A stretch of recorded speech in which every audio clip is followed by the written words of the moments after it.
പുതിയൊരു വീഡിയോയിലേക്ക് എല്ലാവർക്കും സ്വാഗതം. ഇന്നത്തെ വീഡിയോ കനോണിൻ്റെ ന്യൂ മോഡൽ പ്രിൻ്ററായ കനോൺ MB5170 എന്ന പ്രിൻ്റർ എങ്ങനെ സ്കാൻ ചെയ്യാമെന്നതിനെ കുറിച്ചുള്ളൊരു വീഡിയോ ആണ്. വീഡിയോ കാണുമ്പോൾ ചാനൽ സബ്സ്ക്രൈബ് ചെയ്യുക, ലൈക്ക് ചെയ്യുക, ഫോളോ ചെയ്യുക, കമൻറ്റ് ചെയ്യുക, ഷെയർ ചെയ്യുക. ഇപ്പോൾ നേരെ വീഡിയോയിലോട്ട് പോകാം.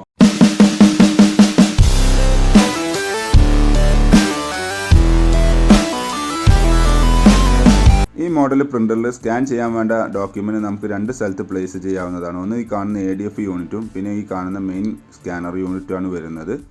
നിങ്ങൾക്ക് ഇവിടെ കാണാൻ സാധിക്കും, ഈ ഒരു കോർണറിലേക്ക് അടുപ്പിച്ചാണ് നമ്മൾ ഡോക്യുമെൻറ്റ് വെക്കേണ്ടത്. അതേപോലെ ക്ലോസ് ചെയ്താൽ ഇവിടെ മുകളിലാണ് ADF യൂണിറ്റ് വരുന്നത്. ഓക്കെ, ഇവിടെ നിങ്ങൾക്ക് എന്ത് ചെയ്യാം, നമുക്ക് ആവശ്യമുള്ള ഡോക്യുമെൻറ്റ് വെക്കാവുന്നതാണ്. നമുക്ക് കാണാൻ സാധിക്കും, ഞാനിപ്പോൾ ഒരു സാമ്പിളിന് ഡോക്യുമെൻ്റ് എടുത്തിട്ടുണ്ട്. അത് കറക്റ്റായിട്ട് ഈ സ്ലോട്ടിലോട്ട് വെക്കുക. അപ്പോൾ ഇതിലേത് വേണമെന്നുള്ളത് നിങ്ങൾ സെലക്ട് ചെയ്യുക. ഞാനിപ്പോൾ വീഡിയോയിൽ കാണിച്ചു തരുന്നത് സാധാ ഈ മെയിൻ ക്ലാസ്സിൽ വെച്ചാണ്ടുള്ളതാണ്. അപ്പോൾ ഞാനൊരു സാമ്പിൾ ഡോക്യുമെൻ്റ് എടുത്തിട്ടുണ്ട്. അത് നേരെ എന്ത് ചെയ്യുക, തിരിച്ചാണ് നമുക്ക് ഈ ഒരു ഗ്ലാസ്സിലേക്ക് വെക്കാവുന്നതാണ്. ഓക്കെ, കറക്റ്റായിട്ട് വെച്ചിട്ടുണ്ട് ഞാൻ. ഇനി അതിന് ശേഷം ഡോറ് ക്ലോസ് ചെയ്യുക. പ്രിൻ്റർ ഡ്രൈവർ ഇൻസ്റ്റാൾ ചെയ്യുന്ന കൂടെ തന്നെ സ്കാനർ ഡ്രൈവറും അതിൻ്റെ സ്കാനിങ് ചെയ്യാനുള്ള സോഫ്റ്റ്വെയറും കൂടെ ഇൻസ്റ്റാൾ ആവുന്നതാണ്. അപ്പോൾ നമ്മളിവിടെ വിൻഡോയ്ക്ക് പ്രസ് ചെയ്ത് ഇവിടെ കനോൺ എന്നുള്ള ഈ ഫോൾഡറിൽ പോകുന്ന സമയത്ത് നിങ്ങൾക്ക് കാണാൻ സാധിക്കും കനോൺ യൂട്ടിലിറ്റി എന്നൊരു ഇത് ഓപ്ഷൻ ഉണ്ട്. അവിടെ പോയി അത് ഓപ്പൺ ചെയ്യുന്ന സമയത്ത് നിങ്ങൾക്ക് കാണാൻ സാധിക്കും IJ സ്കാൻ യൂട്ടിലിറ്റി എന്നൊരു ടൂൾ. ഇതാണ് സ്കാനിങ്ങിന് ഉപയോഗിക്കുന്നത്. അത് ജസ്റ്റ് ഒന്ന് ഓപ്പൺ ചെയ്യുന്നു. നിങ്ങൾക്ക് വേണമെന്നുണ്ടെങ്കിൽ അത് ടാസ്ക് ബാറിലേക്കോ ഡെസ്ക്ടോപ്പിലേക്കോ ഷോർട്ട് കട്ടാക്കി വെക്കാവുന്നതാണ്. അപ്പോൾ ഇതാണ് നമ്മുടെ ആപ്ലിക്കേഷൻ വരുന്നത്. കനോണിൻ്റെ സ്കാൻ ചെയ്യാനുള്ള ആപ്ലിക്കേഷനാണ്. ഇവിടെ കണ്ടില്ലേ, സ്കാൻ നൗ എന്ന് പറഞ്ഞ ഓപ്ഷൻ. ഇവിടെ നമുക്ക് 3 ഓപ്ഷൻസ് ഉണ്ട്. അപ്പോൾ ഇവിടെയാണ് നമ്മൾ സ്കാൻ ചെയ്യാനുള്ളത്. താഴെ കാണുന്ന ഡോക്യുമെൻറ്റോ ഫോട്ടോ ഏതാണോ നിങ്ങൾക്ക് വേണ്ടത് അത് നിങ്ങൾക്ക് ക്ലിക്ക് ചെയ്യുന്നതോടുകൂടി സ്കാനിങ് സ്റ്റാർട്ട് ആവുന്നതാണ്. നോർമൽ കേസിൽ എല്ലാവരും ഡോക്യുമെൻ്റാണ് യൂസ് ചെയ്യുന്നത്. അതാകുമ്പോൾ കുഴപ്പമില്ലാത്ത റെസൊല്യൂഷനും കുഴപ്പമില്ലാത്ത ക്ലാരിറ്റിയും ഉണ്ടാവും ഫയലിന്. ഞാൻ ജസ്റ്റ് ഒന്ന് ക്ലിക്ക് ചെയ്തിട്ടുണ്ട്. അത് ക്ലിക്ക് ചെയ്യുന്നതോടുകൂടി സ്കാനിങ് സ്റ്റാർട്ട് ആവുന്നതാണ്. സ്കാനിങ് നടന്നുകൊണ്ടിരിക്കുകയാണ്. കുറച്ച് നേരം ഒന്ന് വെയിറ്റ് ചെയ്യണം. സ്കാനിങ് കംപ്ലീറ്റ് ആയി കഴിഞ്ഞ് കഴിഞ്ഞാൽ നിങ്ങൾക്ക് ഇവിടെ ഒരു മെസ്സേജ് കാണാവുന്നതാണ്. ഏകദേശം കംപ്ലീറ്റ് ആവാനായിട്ടുണ്ട്. യെസ്, കംപ്ലീറ്റ് ആയി കഴിഞ്ഞാൽ കണ്ടില്ലേ, ഇതേപോലെ ഒരു മെസ്സേജ് വരുന്നതാണ്. അത് എക്സിറ്റ് എന്ന് കൊടുത്തു കഴിഞ്ഞാൽ നമ്മുടെ ഡോക്യുമെൻറ്റ്സ് എന്ന ഫോട്ടോയിൽ അത് സേവ് ആവുന്നതാണ്. ഇനി നിങ്ങൾക്ക് ഇവിടെ കാണാൻ സാധിക്കും സ്കാൻ എന്നുള്ളൊരു ഓപ്ഷൻ കാണാൻ സാധിക്കും. അതെന്തിനാണെന്നുള്ളത്, നിങ്ങൾക്ക് മൾട്ടി പേജുകൾ സ്കാൻ ചെയ്യണമെന്നുണ്ടെങ്കിൽ, അതായത് ഒരു PDF ഫയലിൻ്റെ ഉള്ളിൽ തന്നെ 1, 2 അങ്ങനെ 1 by 1 ആയിട്ട് ഫയലുകൾ സേവ് ചെയ്യാൻ വേണ്ടിയിട്ടാണ് ഈ ഒരു മെത്തേഡ് ഉപയോഗിക്കുന്നത്. ഞാനത് കാണിച്ചു തരാം. അപ്പോൾ അത് നമ്മൾ ഇവിടെ എക്സിറ്റ് എന്ന് കൊടുത്തു. അത് സിംഗിൾ ഫയലായിട്ട് നമ്മുടെ ഫോൾഡറിൽ സേവ് ചെയ്തിട്ടുണ്ട്. അതിപ്പോൾ ഓപ്പണായി വരും. ആ ഫോൾഡർ ഓപ്പണായി വരുന്നതാണ്. കണ്ടില്ല, ഓപ്പണായി വന്നിട്ടുണ്ട്. ജസ്റ്റ് ഞാൻ ഓപ്പൺ ചെയ്ത് കാണിച്ചു തരാം. നമ്മൾ വെച്ച അതേ ഡോക്യുമെൻ്റ് തന്നെയാണ് ഇവിടെ വന്നിട്ടുള്ളത്. ഓക്കെ, ഇത് സിംഗിൾ പേജുള്ളൂ. നിങ്ങൾക്ക് ഇവിടെ മുകളിൽ സെൻറ്ററിൽ കാണാൻ സാധിക്കും 1 of 1 എന്നുള്ളതാണ് കൊടുത്തിട്ടുള്ളത്. ഇനി ഞാൻ ഒന്നുകൂടി സ്കാൻ ചെയ്യുകയാണ്. അതിനു വേണ്ടി ഇത് ഞാൻ ക്ലോസ് ചെയ്യുന്നു. പഴയ ഫയലുകളുണ്ട്, അതൊക്കെ ഡിലീറ്റ് ചെയ്യുകയാണ്. ജസ്റ്റ് ഒന്ന് വെയിറ്റ് ചെയ്യുക. ഓക്കെ, ഇനി ഞാൻ ഒന്നുകൂടി നമ്മൾ ആപ്ലിക്കേഷനിൽ പോയിട്ട് ഒന്നുകൂടി സ്കാനിങ് കൊടുത്തിട്ടുണ്ട്. അപ്പോൾ സ്കാനിങ് ചെയ്തുകൊണ്ടിരിക്കുന്നു. അത് സ്കാനിങ് കംപ്ലീറ്റ് ആയി കഴിഞ്ഞാൽ നമ്മൾ നേരത്തെ കണ്ട അതേ മെസ്സേജ് പിന്നെയും വരുന്നുണ്ട്. അപ്പോൾ ഞാൻ അടുത്ത ഫയൽ വെച്ച്, അല്ലെങ്കിൽ ഞാൻ ഈ ഒരു ഫയലിന് വീണ്ടും ഞാൻ ഈ താഴെ കാണുന്ന സ്കാനിങ്ങിൽ ക്ലിക്ക് ചെയ്തു. അപ്പോൾ വീണ്ടും സ്കാനിങ് സ്റ്റാർട്ട് ആവുന്നതാണ്.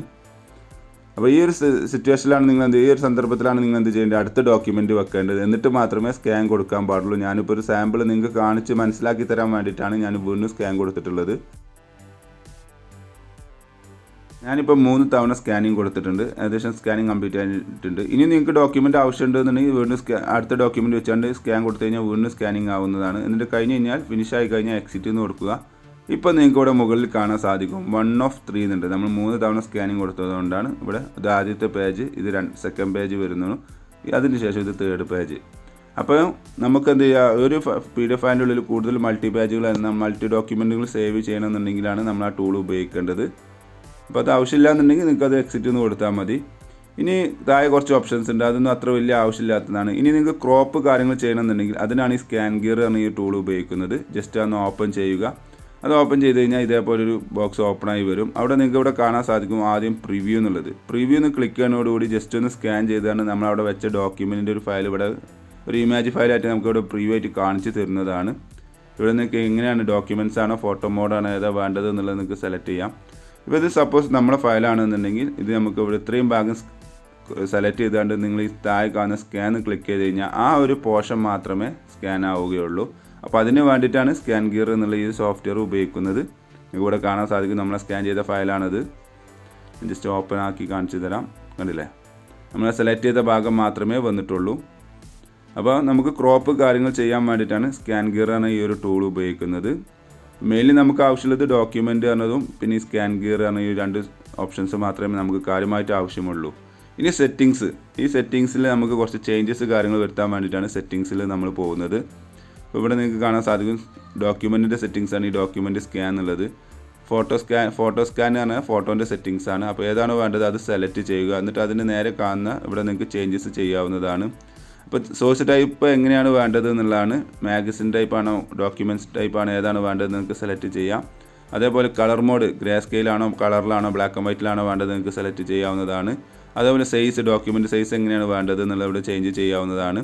റെസൊല്യൂഷൻ ഇവിടെ നിങ്ങൾക്ക് 3 റെസൊല്യൂഷൻ ഉണ്ട്. റെസൊല്യൂഷൻ കൂടുന്തോറും ഫയൽ സൈസ് കൂടും, സേവ് ചെയ്യുന്ന ഫയൽ സൈസ് കൂടും. റെസൊല്യൂഷൻ കുറയുന്നതോറും സേവ് ചെയ്യുന്ന ഫയൽ സൈസിൻ്റെ സൈസും കുറയുന്നതാണ്.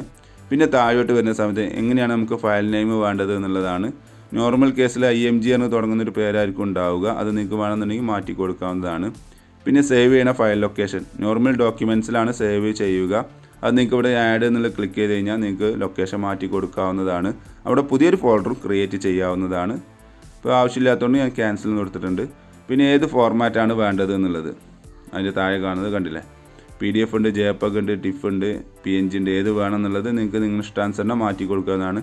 ഇത്രയാണ് മെയിനായിട്ട് ചേഞ്ച് ചെയ്യാനുള്ള സെറ്റിങ്സ് വരുന്നത്. പിന്നെ അതിൻ്റെ താഴെ കുറേ സെറ്റിങ്സുകൾ വേറെ കാണുന്നുണ്ട്, നിങ്ങൾക്ക് വേണമെന്നുണ്ടെങ്കിൽ ഉപയോഗിക്കാം. അല്ലാന്നുണ്ടെങ്കിൽ ജസ്റ്റ് ഓക്കെ എന്നുള്ള ക്ലിക്ക് ചെയ്യുന്നതോടുകൂടി അത് സേവ് ആവുന്നതാണ്. അപ്പോൾ ഇത്രയുമാണ് നമുക്ക് സ്കാനിങ്ങിനെ കുറിച്ച് പറയാനുള്ളത്. അപ്പോൾ ഇതേപോലെ നിങ്ങളൊന്ന് ട്രൈ ചെയ്ത് നോക്കുക.